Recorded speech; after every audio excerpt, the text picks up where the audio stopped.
America is home to some of the best coasters in the world. Now, some states are more known for their coasters than others, and one of those states is my home state of Florida. Now, Florida may not be home to some of the best coasters in the world, at least not yet, but its lineup is definitely the most unique.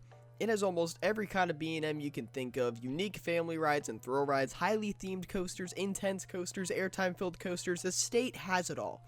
Now, since the state is receiving some amazing coasters throughout 2021, I figured I would rank the current operating coasters beforehand. So here are my top 10 personal favorite roller coasters in Florida. To kick off the list is the Incredible Hulk coaster at Islands of Adventure. While it may not be the smoothest, it certainly is one of, if not the most intense coaster in Florida. The launch into the Zero G roll is by far one of the best elements on any coaster, and the ride has an amazing soundtrack that plays throughout the entire coaster. Now, in my opinion, the ride was much better before the free track, but the updated theming is much nicer to look at. Now, the ride doesn't compare to its original self. When it first opened back up in 2016, I did not like this ride at all, but the more I rode it, the more I enjoyed it. It's a fabulous ride that is a must when you're visiting islands. Now, I know I'm probably going to get some hate in the comments, so here, let me just say all my unpopular opinions now for some coasters that didn't make the list. SheiKaH, Kraken, Kumba, and White Lightning are not on this list. There we go. Okay, so back to Montu. While I do think this ride is overrated, it still is amazing. The Batwing and loop after the mid-course is really good. Plus, this invert is super smooth. Now, the ride may not hold its intensity throughout the entire ride, but at the end of the day, it's still a fantastic invert. Now, while this ride may not compare to its early days, it still is a fantastic and severely underrated coaster. It really has it all. The forces, the airtime, and even some hang time. It probably has the strongest ejector airtime in the state. Plus, the music option adds on so much of the experience. And for a layout, it's super unique. There really is nothing else like it. Like, when I really think about this layout, I really can't comprehend it. It's so unique. Now, recently it hasn't been running to its true potential, but it still is an awesome coaster. I know, this is way too high, but TIGRIS is an absolute blast.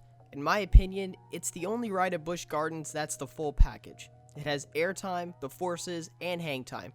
Sure, it may be the shortest ride, but in my opinion, it's one of the best. Now, I have ridden this coaster more than any other at Busch, and every time I ride it, I never understand why people would say it's a mediocre ride. Plus, it's one of the more stunning coasters in the park. Its presence and look is so bizarre, and that adds on so much to the experience. Plus, it also has one of the best soundtracks on any coaster. Revenge of the Mummy is also one of the most underrated coasters in the world. Now, this ride may not have the best layout ever, but it's a great experience. The theming and show scenes at the start is really well done, and the layout has 3 insane moments of airtime. This ride is always a must when I go to Universal, and since it's a premiere, it obviously deserves a spot on this list. Many people may hate on this ride for being a family coaster or forceless compared to other Intamins, but Cheetah Hunt is still one of my personal favorites. In my eyes, this coaster just feels so graceful. It doesn't have an intense layout, but it does have its moments. The top hat, the double S-bend, and airtime hills are some of the highlights on this ride. Cheetah Hunt is overall such a fun coaster, and it is my personal favorite at the park. Here's another coaster that is severely underrated. I have had some unbearably rough and slow rides on Mindblower, but I have also had some smooth and fast-paced rides. When this ride is running on a good day to its full potential, it honestly is a contender for the best coaster in Florida. The airtime is absolutely insane, and the Zero G roll has some amazing hang time. This ride proves that the Gravity Group makes some of the best rides in the world. Now, this may be the biggest surprise on this list, especially with it being in the top 3, but let me tell you why. Sure, this ride is probably the most nostalgic for me, but ever since the park reopened after the pandemic, its long layout loaded with laterals and 4 great pops of ejector airtime is really all I need for it to be a good ride. Since it's all indoors with lots of projection and sound effects, it really adds on to the overall experience. But like I said, those 4 ejector pops are surprisingly really good. Every time I ride it, I'm always stunned by how good this ride really is. This is easily one of the more underappreciated coasters in Florida, plus the whole lighting and surrounding package on the ride is really in its own category. Here's a coaster that may not have the best layout, but its overall experience is really what makes it an amazing ride. The theming that surrounds this ride is astonishing. From its grassy/swampy terrain to its indoor theming sections, it's one of the best looking attractions out there. And it's not just good looking, it is one of the best experiences out there. And I'm one of those weird ones who prefers the sidecar more than the motorbike, mainly because I feel the transitions more, but other than that, HAGRID'S is a nearly perfect coaster. And when you look at what Dragon's Challenge was and how they converted that to HAGRID'S, it's honestly hard to see where Dragon's Challenge could have been. Universal did an incredible job with this ride. Right now, I can't see another coaster that is currently operating in Florida that is better than Mako.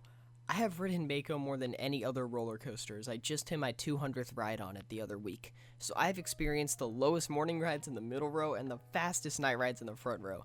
And even after all my rides, it still holds a spot as my #1 coaster in the state. I haven't ridden any other roller coaster that's airtime compares to Mako. Every hill just flings you out of your seat, and its setting is amazing. I'm honestly interested to see if a B&M Hyper is better than Mako, but for now, it is my personal favorite in the state of Florida. So, there we have it. I know this list may be super controversial, but it is my opinion at the end of the day. I hope you enjoyed this video, and if you want to see more videos just like this, don't forget to subscribe for new content every single week. Also, don't forget to check out my podcast, On the Hunt, and also check out my new second channel, TPH Productions. If you need copyright-free off-rides or POVs in 4K, then check out TPH Productions. I'll have the link in the description down below. As always, this was Hunter from Theme Park Hunting. I'll see you guys later, and follow the thrill.